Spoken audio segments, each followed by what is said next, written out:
You are listening to the Norton Library podcast, where we explore classic works of literature and philosophy with the leading scholars of the Norton Library, a new series from W.W. Norton that introduces influential texts to a new generation of readers.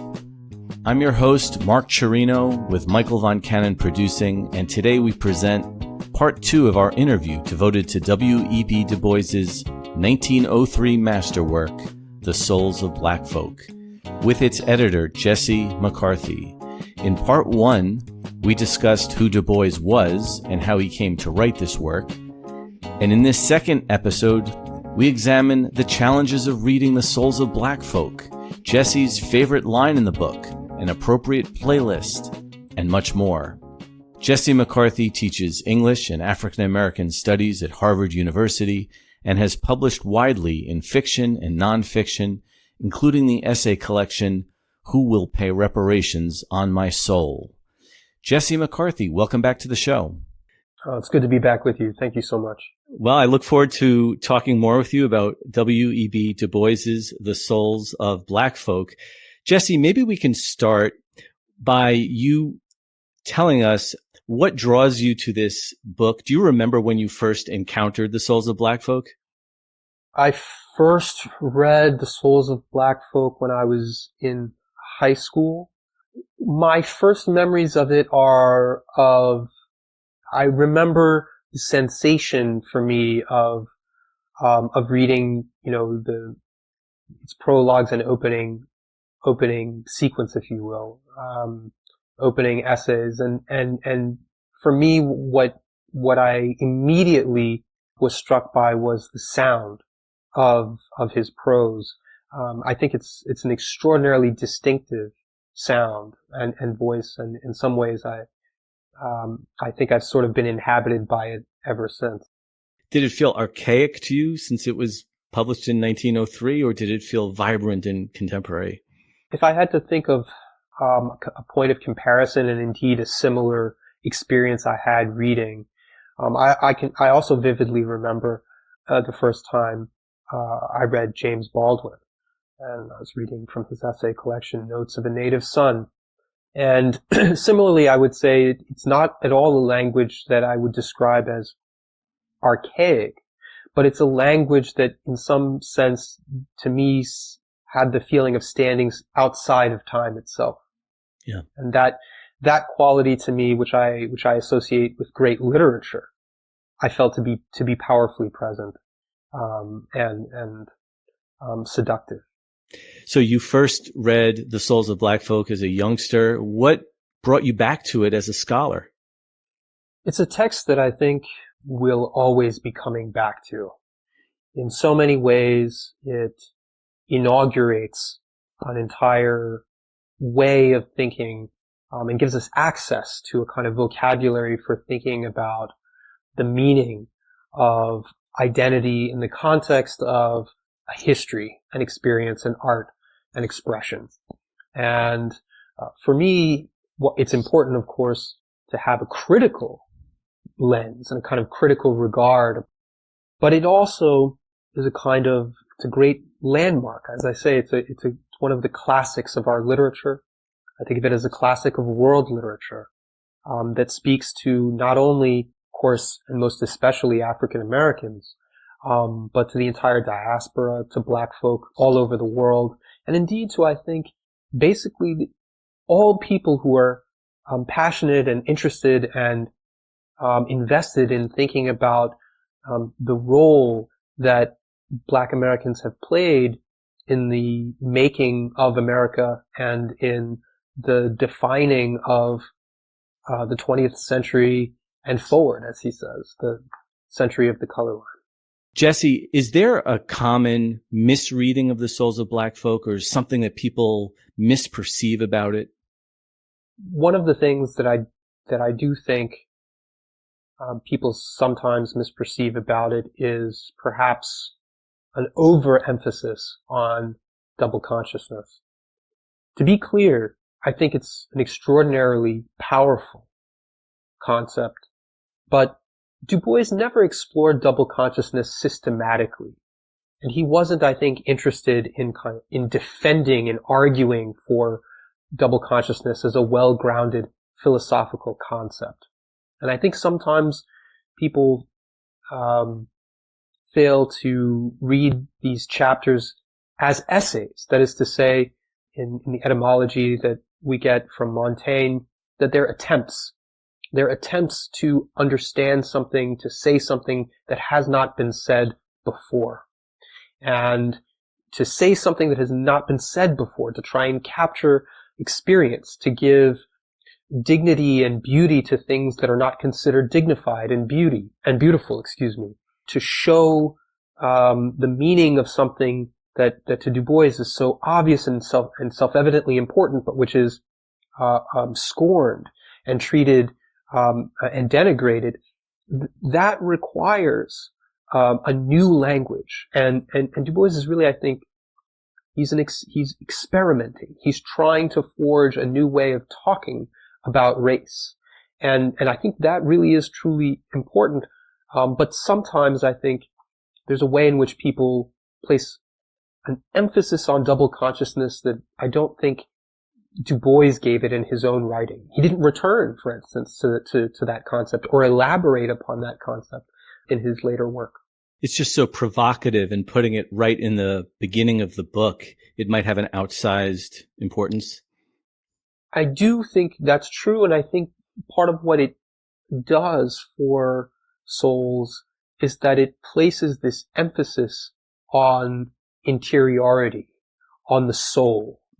And that's very much a piece with Du Bois's philosophical outlook, his sense and ethic and care for human beings as not just the kind of being that can be satisfied economically, although he thinks economics and politics are extraordinarily important, right? And he has a great deal to say about that. But the quality of our souls, that which is in our environment which nurtures our souls, or that which in our environment which poisons our souls, he regards as of the utmost importance. And so, yes, it has to begin there. It begins with our direct subjective experience of the world. And to the extent that something like race or racism poisons that very first and early innocent encounter with the world, it makes sense for it to have a kind of pride of place and a point of emphasis, because I think for him so much depends upon that and in some ways flows from that first encounter. Yeah. Well, I'm glad you mentioned the word souls in the title. Can we ask, souls as opposed to what? Like, how would the book be different if it were the lives of Black folk? And I'm also, as you were alluding to, the first chapter is called Of Our Spiritual Strivings. So is Du Bois placing an emphasis on, as you say, interiority or a different aspect of African-American lives than was popularly demonstrated at that time? This gets to a difficult question.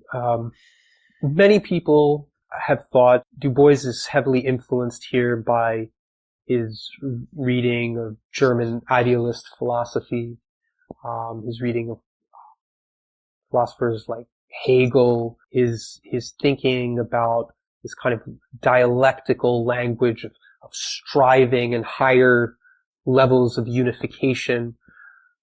One thing that I would say is, I think that, Du Bois, throughout his life, he's not somebody who was ever in any sense, I would say, religiously dogmatic or sectarian or anything like that. But he was very much a man of faith.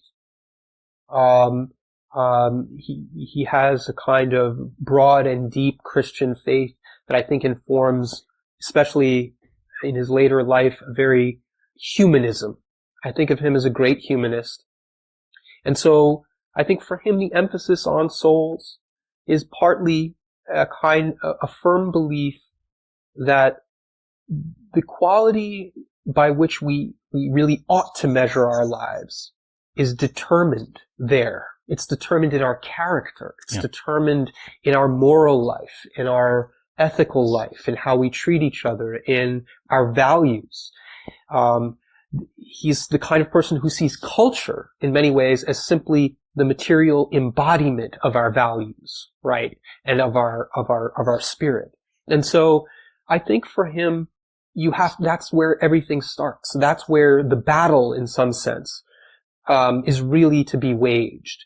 And so for him, the souls of Black folk are the spirit of the African American people. And to the extent that it is believes also, I think, in a kind of historical destiny, right? A historical destiny for this people in a higher meaning, if you will, that is at work. And so it's also, souls also in some sense speaks to, this is something I try to emphasize for my students, it speaks to this understanding of identity not as something that you are, right? It's not that you are Black. It's that it's something you are becoming. Identity is not yet finished. Identity is part of this historical journey that we're on. You could say, in some sense, we don't yet know what it means to be Black. We know what it has meant. We know what it means today, but it is something which is in construction. It is striving to become what it wants to be. And if we understand it in that sense, again, for him, the soul and the souls are a dynamic historic substance, if you will, moving in the world. And that, I think, is one of the reasons why it's so important to him metaphorically throughout the book and in the title. That's excellent. Jesse, you mentioned your students. Tell me about teaching this book. What are your favorite techniques, or what do you find when you are presenting this to this generation of students?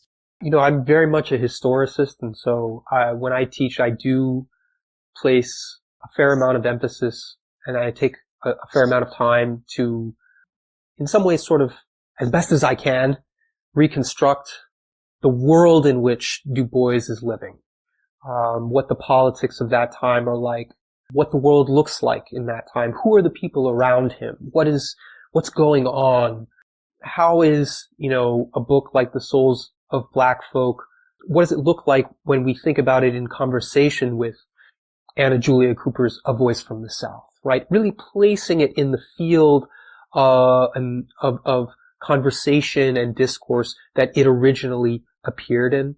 And I do find that even though that can sometimes take some time and be a little bit laborious, that it's worth it, that my students do feel like, oh, that's not something I really understood or knew or didn't really have a strong sense of what that historical era was like.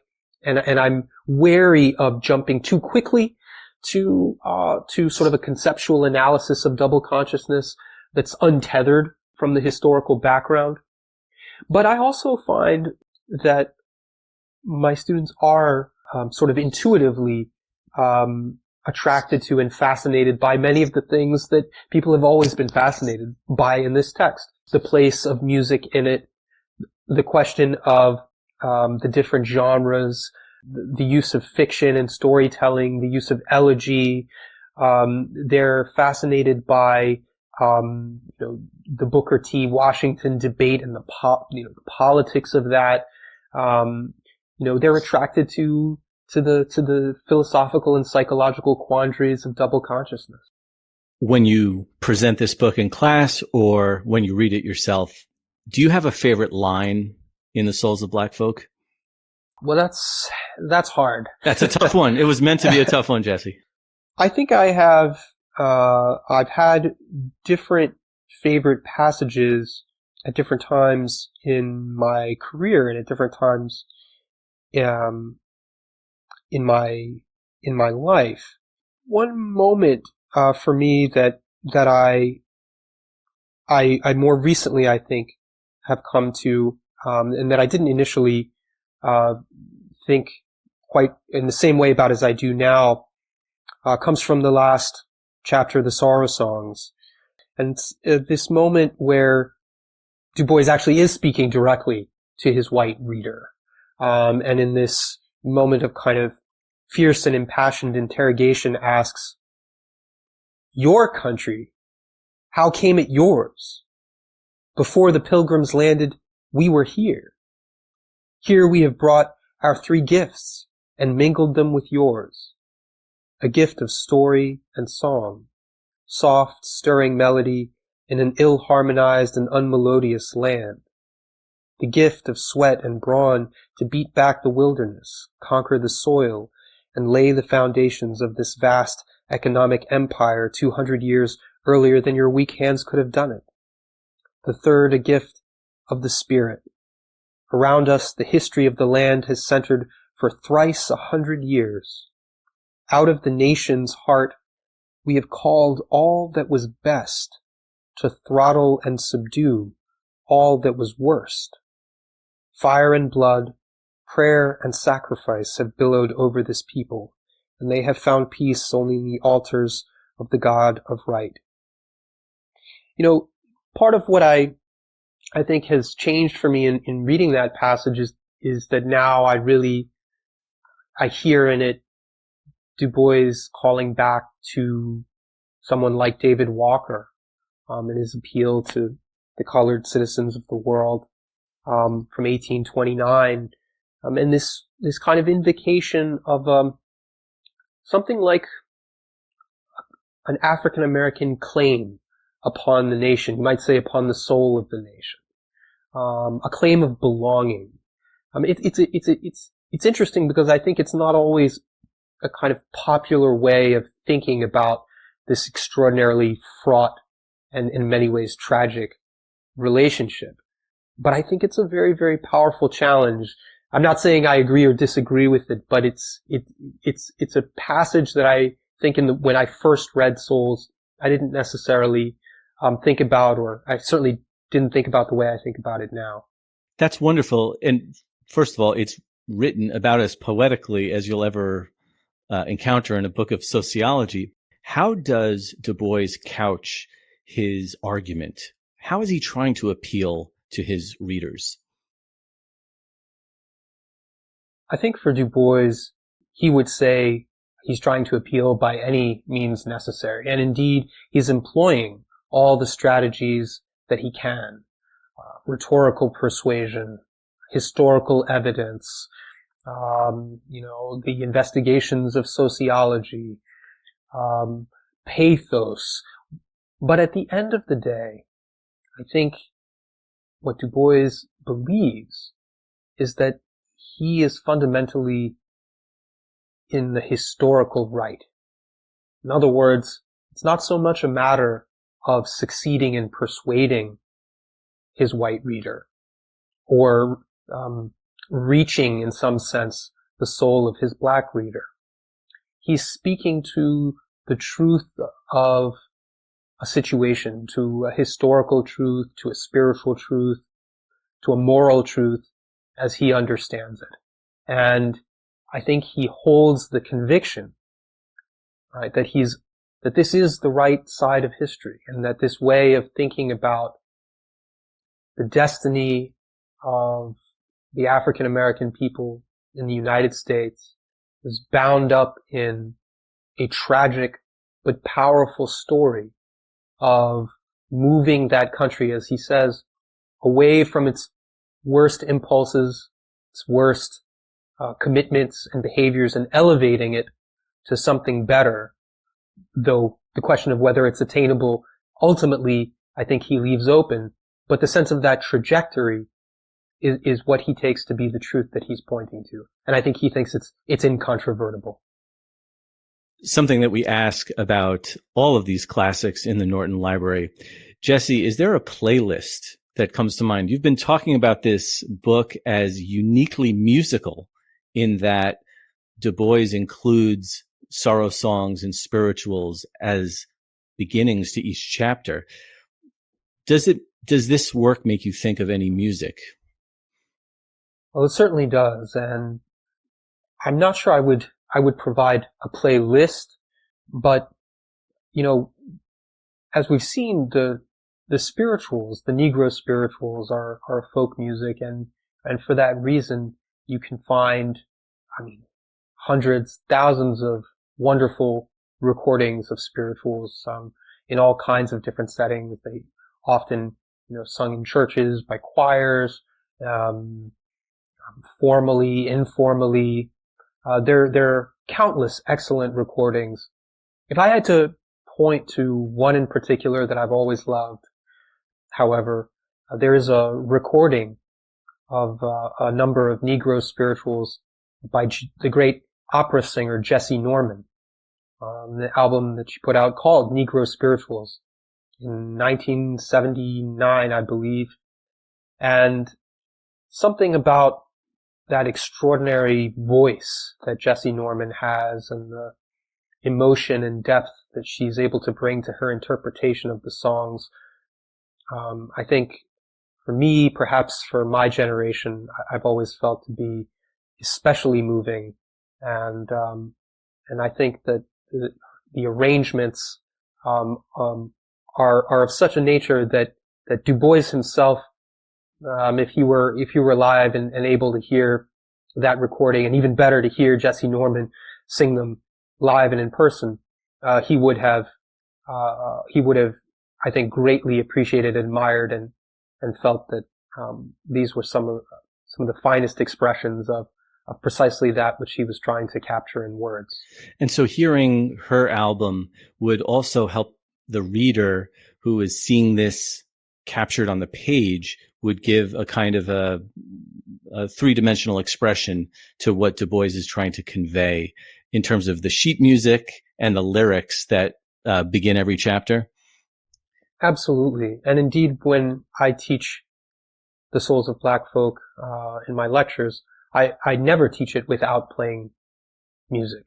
Usually at the beginning of the lecture, I open the lecture by playing a selection from Jesse Norman, and could be My Lord, What a Morning, one of the pieces that's right within one of the epigraphs. But even if you're just going to play not even a whole song, but just a few minutes to give students, many of whom, of course, in a globalized, culture, which is the kind of culture that we live in almost everywhere now, may have never necessarily heard a Negro spiritual before. I think having that exposure to the music really helps give a sense of, okay, I can think about what's being evoked here. Jesse, in your Norton Library edition of The Souls of Black Folk, your endnotes are indispensable. And of all the endnotes that you wrote that were helpful, the one that particularly I would love for you to expand on is your endnote to page 38 when Du Bois refers to Mr. Washington. And this is in the chapter of Mr. Booker T. Washington and others. So can you talk a little bit about this book as a response to Booker T. Washington? Well, I can certainly try. It's one of the very important aspects of the book, of course, but it's a fairly complicated debate. I think where I might begin for a contemporary reader, say a student of this text, is, we'd have to try and resituate ourselves and really try and understand the significance of a figure like Booker T. Washington. Now, he's in some sense, I think, fallen into a kind of cast of historical figures for us. People, I think still, may remember that, that name strikes me as familiar. But in the period that Du Bois is writing Souls, and up until Washington's death in 1915, Booker T. Washington had the kind of presence in American life that Martin Luther King has had in his day and still has for us, if that makes sense. He was the great black leader of that period. He was the voice of Black America in so many ways. He was beloved by Black Americans and white Americans alike. Booker T. Washington, unlike Du Bois, let's remember, had been born in slavery. He'd been born in the South, in Virginia, unlike Du Bois, who'd been born in Great Barrington, Massachusetts, in the North. And Washington was really, experienced life as a black man in a completely different way, of course, than Du Bois. And he, I think, had a much more pragmatic, in some sense, chastened sense of what you had to do to survive and how you could use the system, the Jim Crow system, to really eke out some measure of security, of autonomy, of power. Famously, of course, he becomes the leader of the Tuskegee Institute, which is the normal industrial school, which is to say that it's a school that's committed to philosophy of training and uplifting black folk, in particular by helping them acquire trade skills, by making them essentially good workers, useful for employment, certainly also self-reliant as well.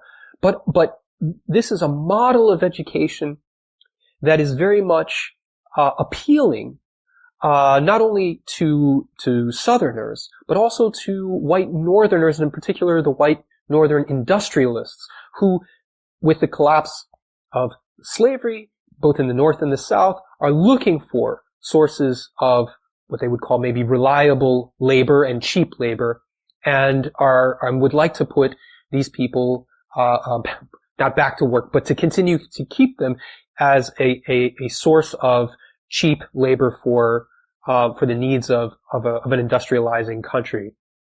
And this leads to a kind of profound, really philosophical clash between Du Bois and Washington over what the role of education should be for black folk at this particular time and place. Washington is at the helm, at the head of, not just Tuskegee, but in some sense a kind of empire that extends through his influence and his reach within something like the black middle and upper middle class. His relationships to black newspapers, doctors, and so on and so forth. He's a champion of this kind of class, and he is seen again as a kind of pragmatic leader. But the kind of schooling, not just at Tuskegee, but as a model for all education, is a model that is explicitly sort of rejecting the liberal arts, right? We're not going to bother with sort of higher education, reading the classics, learning Latin and Greek, this kind of thing, because it's not necessary, it's not useful for progress. And this, of course, is the very opposite of Du Bois, who, as we've seen, has this impassioned belief in the nurturing of the soul through the higher faculties. Really briefly, what I'll say about this is that the conflict in between these two visions can sometimes be caricatured. It really is worth saying that Du Bois is painted oftentimes as aloof, but he himself was actually in favor of something like the Negro Business League.